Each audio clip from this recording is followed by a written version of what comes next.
Hai, Assalamualaikum. Hari ini Cik Salmah kembali lagi dengan masker muka tembikai.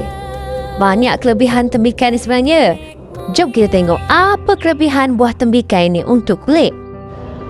Kita ambil beberapa keping buah tembikai dan kita masukkan ke dalam blender.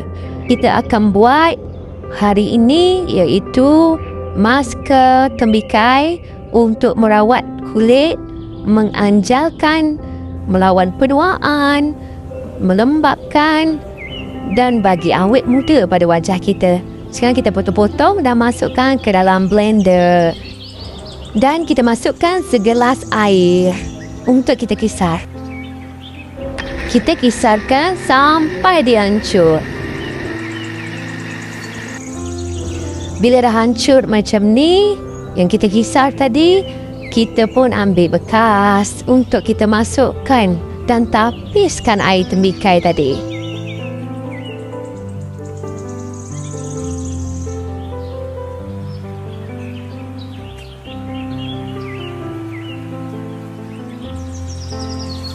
Selepas itu, kita ambil yogurt, natural yogurt asli, dan kita ambilkan satu sudu dan letakkan di dalam bahan kita tadi, iaitu air tembikai. Dan kita kacau, ambil satu sudu je, kita tak ambil banyak. Kalau nak melembapkan lagi kulit wajah, ambillah 2 sudu. Dan kita kacau lagi supaya ia sebati dengan air tembikai tadi. Sekarang kita sediakan mangkuk dan kita ambil kapas muka untuk diletakkan di dalam piring ini. Dan bahan kita tadi kita akan campurkan ke dalam kapas muka ini. Dan kita boleh pakai hari-hari.